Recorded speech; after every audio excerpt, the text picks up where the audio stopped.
బోట్లు అండి, పెద్ద బోట్లు చూడండి. ఒకడే స్టార్ట్ అవుతున్నట్టు వెళ్తుంది, అది చూడండి ఇసుకది అనుకుంటుంది. వరుసగా ఉంది ఇక.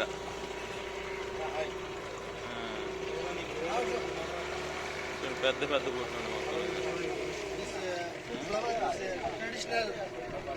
ట్రెడిషనల్ ఫిషింగ్ పూజ జరుగుతుంది అన్నమాట. మొత్తానికి కాడ పూజ చేస్తారు, వెళ్తున్నారు ఫిషింగ్ ఇక.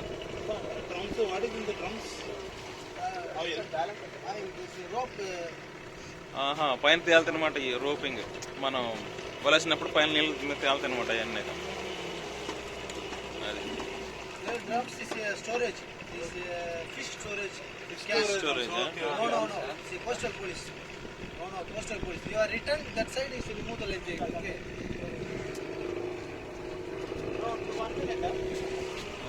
మంచిగా పెద్ద పెద్ద ఉన్నాయి మొత్తం. ఇటు దిప్పు బోట్, ఇటు దిప్పు రిటర్న్.